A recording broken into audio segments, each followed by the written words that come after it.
You're listening to the Conversations with KidsPeace podcast. Advice, information, and inspiration from experts at the leading provider of mental and behavioral health services for children, adults, and those who love them. Now, here's your host.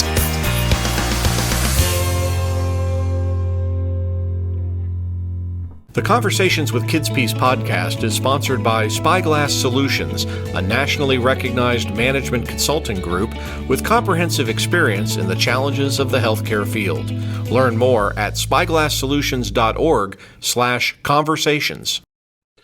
Hello and welcome to our podcast series, Conversations with KidsPeace. I'm Bob Martin. I recall many years ago seeing a comedian say that line for the first time, that being an adult is not all it's cracked up to be. And I recall the audience roaring with laughter because even the best jokes, or the lamest, have a kernel of truth inside them. Having to navigate the world of adulthood for the first time, it's exhilarating, it's frustrating, it's puzzling, it's scary, and a lot of times it's all those things all at the same time. And I'm betting that a lot of us leaned on our families and trusted friends to advise us on that learning experience. That's not always an option for young people preparing to age out of foster care. And that need brings us to today's conversation, a program to help kids in this situation with knowledge and encouragement as they prepare to take that giant leap away from childhood and into their next adventure. It's called Adulting 101, and KidsPeace's Ariel Helman is the driving force behind it. Ariel is the supervisor of child and family treatment and support services at our foster care office in Kingston, New York. She joins us via Zoom. Ariel, thanks for being on the podcast with us. Thanks for having me. Good morning. Good morning. Let's begin by, I want to begin by asking how, if you can explain how you identified this gap in knowledge among kids who are either aged out or going to be aging out of foster care. So I've had a lot of roles at KidsPeace over the years. I didn't start out as a supervisor. I was an intern and then a case manager, and got my clinical license while I was at KidsPeace. And so I've been here for a little over 7 years.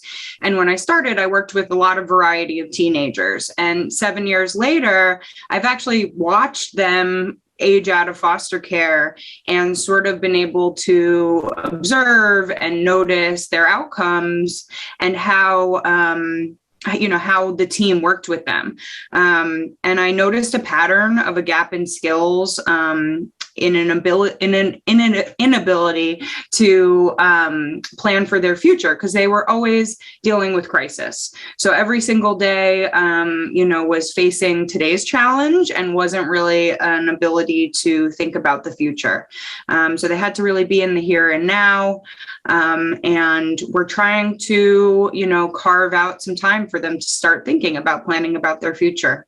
You mentioned this. A lot of times these kids are just dealing with crisis all the time. Are there other reasons why you feel that they might be at a disadvantage in terms of life skills compared to others in their cohort? Yeah, kids in foster care are kind of always in limbo. They are wondering, will they return to their biological parents? If so, when? Will anyone in my family step up for me? If so, when? Will I be adopted? Will I move foster homes? When is this all going to happen? So, they have a little bit of a resistance to learning the way new families do things. There's this hesitancy to adapt to a new family when you think maybe tomorrow I'm going to be, returning back to my family of origin.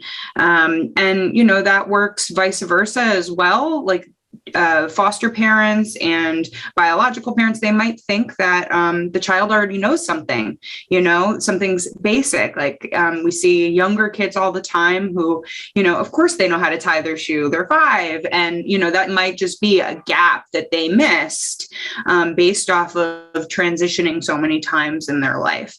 So these little gaps, end up as large gaps in older adulthood, and everybody kind of just assumes they already had the knowledge and had the understanding, and they don't know how to ask for it. So And that brings us to, the identification of the gap, which you've just described. And now we have the Adulting 101 effort to try to fill that. Explain to us a little bit, maybe at a top line level, how is this effort structured? So every Tuesday night, we gather at the KidsPeace office. We're very grateful to be able to be in person again. And we meet at the office from 6 to 7:30. We have a collaboration of efforts for transportation with different service providers, foster parents, and some kids ride their bike there. And we have a rotating set of 4 staff that are all from the Children and Family Treatment Support Services team, CFTSS, and 2 clinicians and 2 supportive staff. And so we always have a facilitator and a co-facilitator in the room. The program is set out for 10 months, and it's based off of a curriculum that was developed in Massachusetts called PIA, Preparing Adolescents for Young Adulthood. And we sort of adapted that curriculum to our foster care population and made it fit their needs. And we spread it out over 10 months. And each month we have a lecture, a guest speaker, a field trip, and a movie night.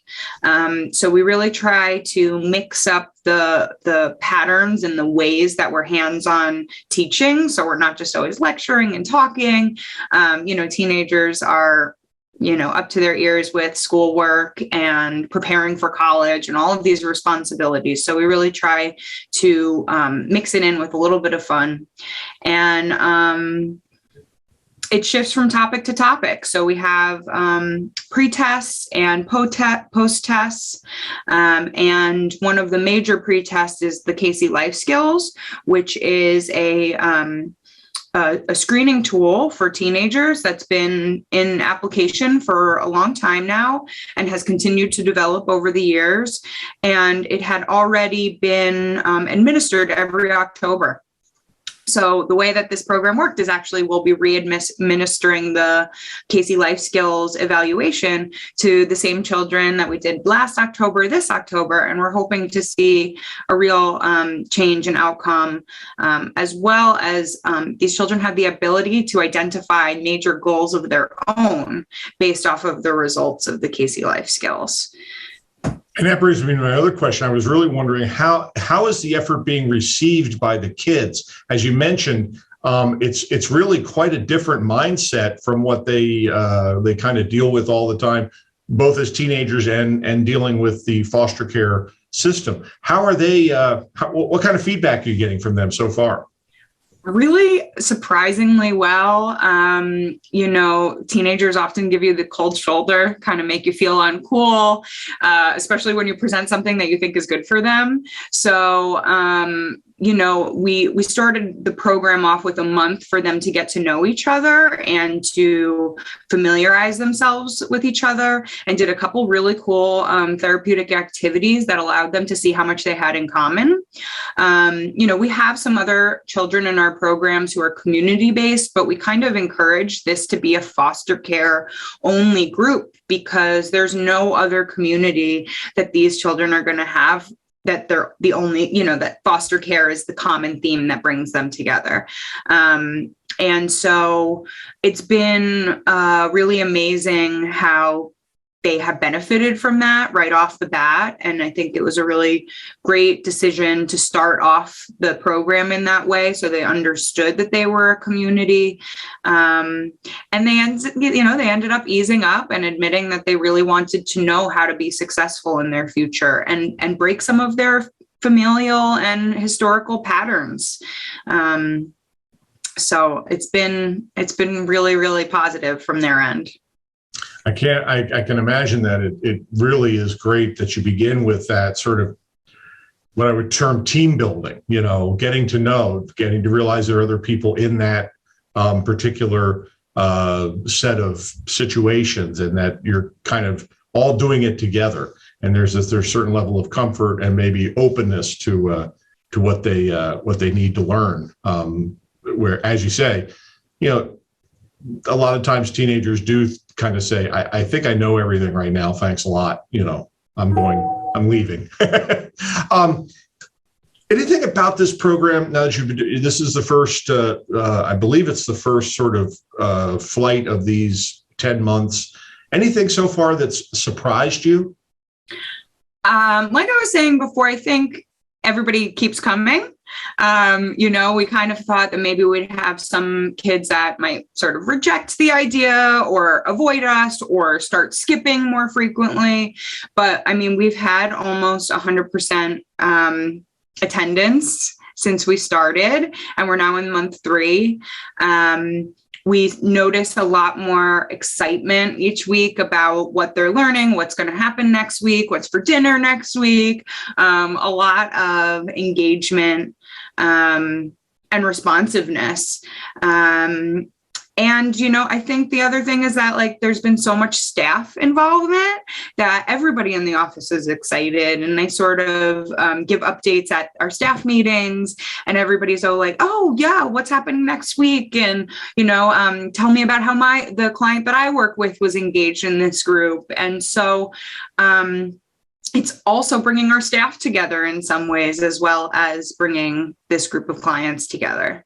Should have mentioned that we, the programs involve everything from obviously finance, but also nutrition, which again, I think all of us would look back and said, wish I had more training on that when I was a young person. I'm actually glad you mentioned that, because that was another thing that surprised me this week. Is I sort of always ask everybody at group, are you learning this in school? What's your background in it? I try to not just say, I know you don't know these things. What do you know? What do you have to offer in this subject? And surprisingly, we're starting this month in nutrition, and the kids all said they aren't having a lot of school efforts to share any nutritional health with them. So that was a big surprise to me, and a reminder to always be asking what they already know. And also maybe a little bit of a goad, shall we say, to the education system, that there may be some gaps that kids actually would like to see them fill, that can help them be better adults. This program was funded initially by an internal grant from the senior leadership group here at KidsPeace, and you recently addressed that group about the program. What was your message to them? My first message is just thank you so much, because it's been such a fulfillment for me as a clinician and as a KidsPeace staff. I really enjoy doing this. It makes me excited to come to work on Tuesday nights.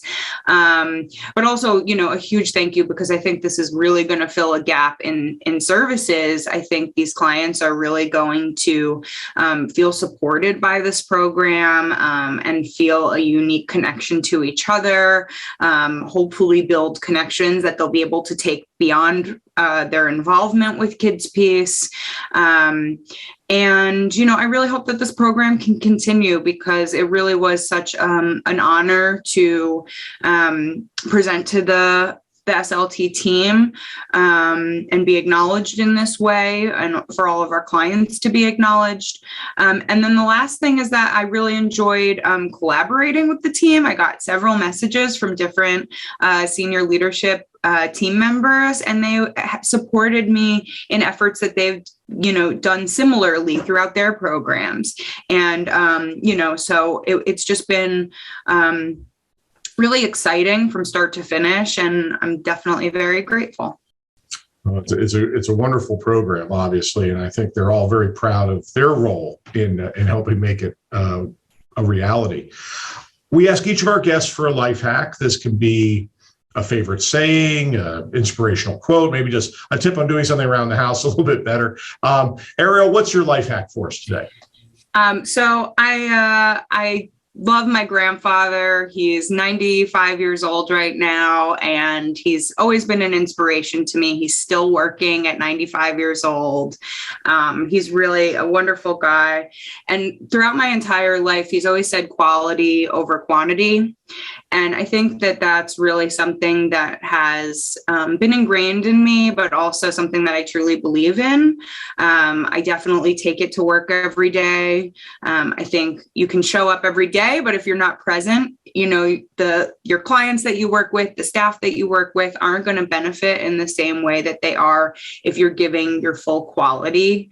And so I really try to adhere by that and apply it into all the ways of life that I can. It's funny, as you were saying that, I thought myself, when we've talked to clients in all of our programs, so at the continuum of care, we never hear them talk about, these are the number of clinicians that worked with me, but they'll talk about the one that really resonated with them. So to your point, quality is better in many ways than simply quantity. So thank you for sharing that. Ariel Helman is the supervisor of child and family treatment and support services at KidsPeace Foster Care in Kingston, New York. Ariel, thank you so much for joining us on the podcast. Thank you, Bob. And thank you all for joining us as well. And we look forward to having you join us again for more conversations with KidsPeace. Until then, take care.